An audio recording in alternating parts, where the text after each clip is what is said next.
வணக்கம் friends, welcome to my channel. நம்ம இன்றைக்கி பார்க்க போகிறது வரகரிசி வச்சு ஒரு தக்காளி சாதம் ரெசிபி தான் பார்க்க போகிறோம். இது வந்து காலை உணவாக சாப்பிட்றதுக்கு ரொம்பவே நல்ல ரெசிபி.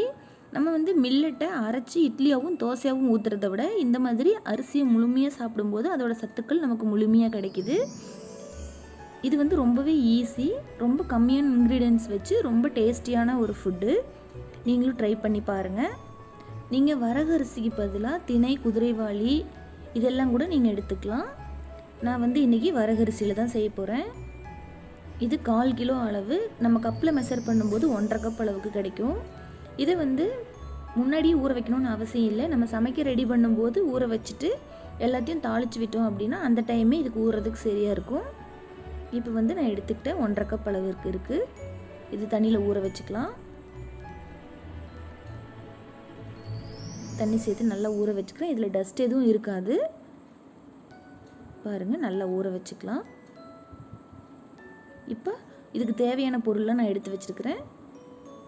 தக்காளி, வெங்காயம், கொத்தமல்லி, கருவேப்பிலை, 2 பச்சை மிளகாய் கீரி எடுத்துருக்கிறேன். இஞ்சி பூண்டு வந்து க்ளீன் பண்ணி வச்சுருக்கிறேன். அதை நல்லா இந்த மாதிரி இடித்து எடுத்துக்கலாம். நல்லா பேஸ்ட்டாக சேர்த்துறத விட இந்த மாதிரி இடித்து சேர்த்தும்போது வாசனை ரொம்ப நல்லாயிருக்கும். பாருங்கள், இஞ்சி நல்லா இடிபடலை. இன்னொரு தடவை நம்ம நல்லா இடிச்சுக்கலாம். அவ்வளோதான், இப்படி இடித்து எடுத்துக்கிட்டேன். இப்போ தேவையான பொருள்லாம் ரெடி பண்ணிட்டோம். அடுத்ததான் என்னென்ன ஸ்பைசஸ் வச்சுருக்கேன்னு பார்க்கலாம். பட்டை, கிராம்பு, அன்னாச்சி பூ, ஏலக்காய், சோம்பு, 2 பிரியாணி இலை. இப்போ குக்கரை வச்சுட்டு 1 டேபிள் ஸ்பூன் அளவுக்கு நெய் விட்டுக்கலாம். இது வந்து ஹோம்மேடு நெய் தான். நம்ம சேனலில் ஏற்கனவே நெய் வீடியோ நான் போஸ்ட் பண்ணியிருக்கிறேன். உங்களுக்கு நான் டிஸ்கிரிப்ஷனில் கொடுக்குறேன், செக் பண்ணி பார்த்துக்கோங்க. அடுத்து அதே அளவுக்கு குக்கிங் ஆயில் ஊற்றிக்கிறோம். இது வந்து கடலெண்ணெய். இது 1 டேபிள் ஸ்பூன். ரெண்டுமே சேர்த்துட்டு எண்ணெய் சூடானோடனே இந்த ஸ்பைசஸ் எல்லாம் வச்சுருக்குறோம் இல்லைங்களா, அது எல்லாத்தையும் உள்ளே போட்டு நல்லா வாசனை வர வரைக்கும் வதக்கிக்கலாம். ஸ்பைசஸோட அளவுகளில் நான் சைடில் கொடுத்துருக்கேன், வேணா செக் பண்ணிக்கோங்க. அடுத்ததாக கீரி வச்ச பச்சை மிளகாயை சேர்த்துக்கிறேன். அடுத்ததாக இடித்து வச்சுருக்கிற இஞ்சியும் பூண்டும் சேர்த்துக்கிறேன். நல்லா வாசனை செமையாக வரும். இது நல்லா இந்த மாதிரி வறுத்துக்கலாம். கொஞ்சமாக கருவேப்பிலை சேர்த்துக்கலாம். பொடி பொடியாக கட் பண்ணி வச்சுருக்கிற வெங்காயத்தை சேர்த்துக்கிறேன். நல்லா வணக்கி விட்டுக்கலாம். அடுத்ததாக தக்காளி சேர்த்துப்போம். எல்லாமே 2 சேர்த்துனா போதும். இதுவே அந்த சாதத்துக்கு தேவையான நல்ல டேஸ்ட்டை கொடுக்கும். இது வந்து 4 பேர் சாப்பிட்ற அளவுக்கு இந்த 1/4 கிலோ ரைஸ் கரெக்டாக இருக்கும். இப்போ தேவையான அளவு உப்பு சேர்த்து வதக்கிக்கலாம். இப்போ வெங்காயமும் தக்காளியும் நல்லா வதங்கிறதுக்காக கொஞ்சமாக உப்பு சேர்த்தியாச்சு. ஓரளவுக்கு நல்லா வதங்கின உடனே மசாலா பொருள்லாம் சேர்த்துக்கலாம்.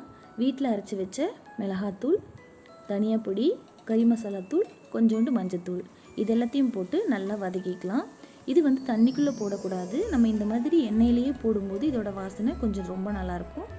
இந்த மாதிரி போட்டு நல்லா பச்சை வாசனை போக வரைக்கும் நல்லா வதக்கிக்கோங்க.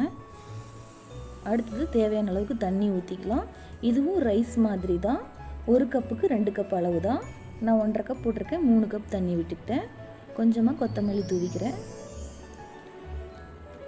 கொஞ்சம் டேஸ்ட் பார்த்துட்டு உப்பு தேவையான சேர்த்துக்கலாம். இது ஒரு கொதி வர வரைக்கும் நம்ம வெயிட் பண்ணலாம். அடுப்பு மிதமான ஹீட்டில் வச்சு இந்த மாதிரி திருப்பி மூடிட்டேன். இப்போ நல்லா கொதி வந்துருச்சு. இப்போ அரிசி மட்டும் நம்ம போட போகிறோம். இப்போ 2 முறை கழுவி வச்சுருக்கிற அரிசியை நான் வந்து கொதிக்கிற தண்ணியில் சேர்த்துக்கிறேன். எங்கள் வீட்டில் அடிக்கடி மில்லட் ரெசிபி நாங்கள் வந்து உணவில் சேர்த்துப்போம். வாரத்தில் 2லேருந்து 3 முறை நாங்கள் வந்து இந்த மாதிரி ரெசிபிஸ் எடுத்துக்கிறோம். அவ்வளோதான், எல்லாம் போட்டாச்சு. இந்த மாதிரி கொதி வந்த உடனே கொஞ்சமாக கொத்தமல்லி தூவி நம்ம குக்கரை மூடிடலாம்.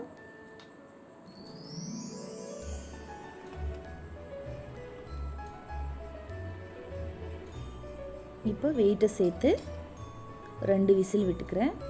2 அல்லது 3 விசில் விடலாம்.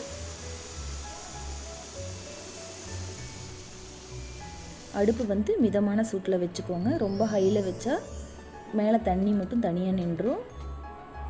இப்போ ரொம்ப குழையாமலும் கரெக்டான பதத்தில் வந்துடும். இப்போ நம்ம கிளறும் போது கொஞ்சம் கொழப்பாக இருக்கிற மாதிரி இருக்கும். ஆனால் நம்ம கொஞ்ச நேரம் ஆறுனோடனே இந்த தண்ணியெல்லாம் வற்றிட்டு கரெக்டான பதத்தில் இருக்கும். இது வந்து காலை உணவாகவும் சாப்பிட்லாம், மதிய உணவாகவும் சாப்பிட்லாம். ரொம்பவே டேஸ்ட்டாக இருக்கும். நீங்களும் இதே மாதிரி ட்ரை பண்ணி பாருங்கள். எப்படி வந்துச்சுன்னு எனக்கு கமெண்ட் பண்ணுங்கள்.